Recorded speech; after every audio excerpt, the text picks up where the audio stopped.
Nintendo recently announced that their Wii U online store will be closing in 2023. And if you ask me what's on my what game should you get before it goes away list, my easy answer is Super Mario Advance 4, Super Mario Bros. 3, which is a Game Boy Advance port of Super Mario Bros. 3, one of the greatest games of all time. In 2003, when the game was released, the GBA port offered some niceties over the original, like enhanced graphics that look closer to the Super Nintendo port on Super Mario All-Stars, plus it allowed players to save after every level. It was Mario 3 on the go. But why would anyone want that today? Because Super Mario Bros. 3 and Super Mario All-Stars are already on the quote-unquote free Nintendo Switch Online service. They're portable, and they allow you to save at any point. So why would anyone want this Game Boy Advance port? Well, simple. Because this version has over 30 brand new levels that have never been seen officially before or since. Let's take a step back, though, to 2003. The last new Mario side-scrolling game was 1992's Super Mario Land 2. New Super Mario Bros. Wouldn't be out until 2006, and there were a lot of 2D offshoots from Nintendo like Yoshi's Island and the Wario games, and the 3D Marios like Super Mario 64, Super Mario Sunshine, of course, ports like Super Mario Advance 1, 2, 3, and 4. But nothing new for 14 years. Nothing new for 14 years. And these exclusive levels are the only new Mario levels Nintendo made in that entire time span. But Nintendo gonna Nintendo, and Nintendo couldn't make it easy to play these new levels if you bought the Game Boy Advance cartridge, because the levels were stored on paper cards and unlocked using the Nintendo Ereader.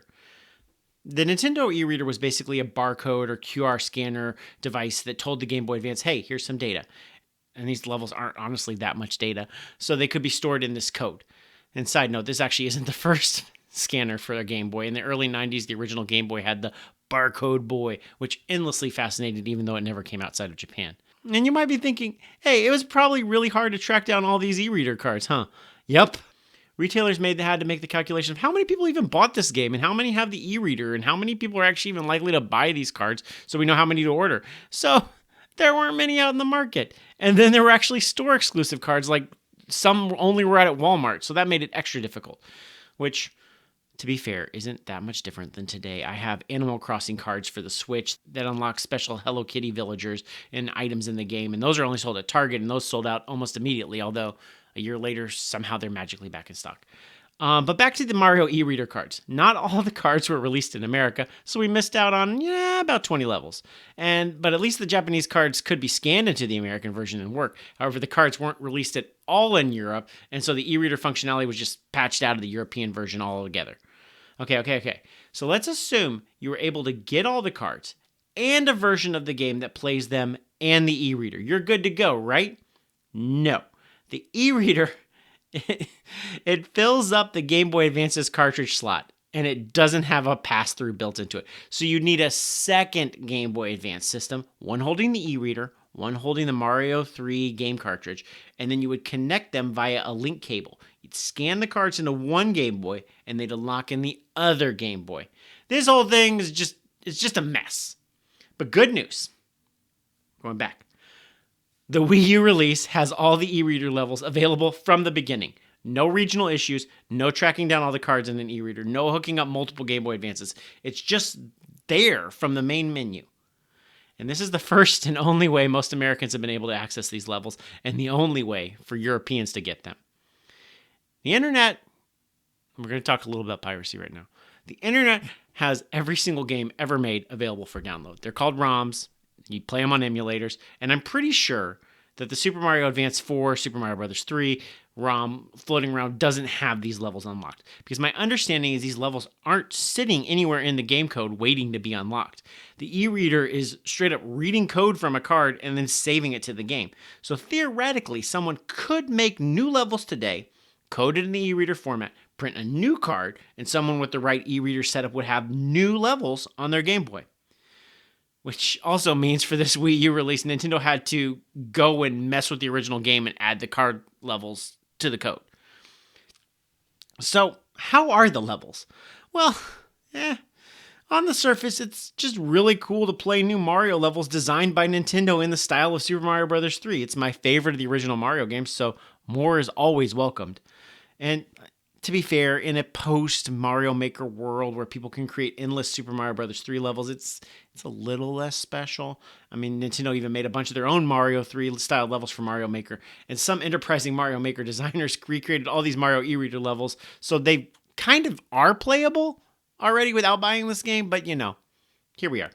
I'll start by saying, though, technically 5 of these levels aren't new. They're just Super Mario Bros. 1 levels remade with the Mario 3 tile set, which is, sort of interesting, but also like I want to see the new stuff.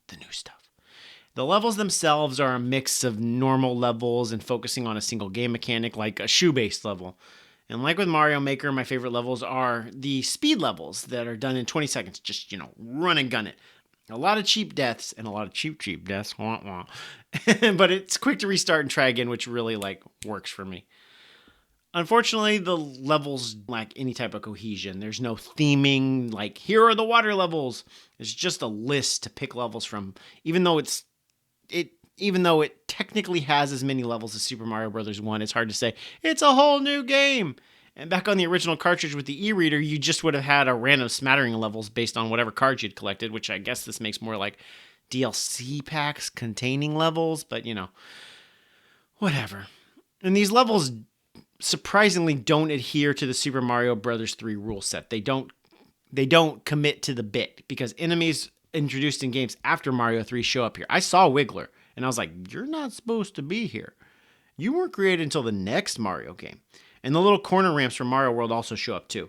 It's more Nintendo of 2003 riffing on Mario ideas than specifically making more Super Mario Bros. 3 levels, which makes sense because Super Mario Advance 4 Super Mario Bros. 3 was the last Mario port on the Game Boy Advance. It's the culmination of all of their ports. There are 4 in 2 years.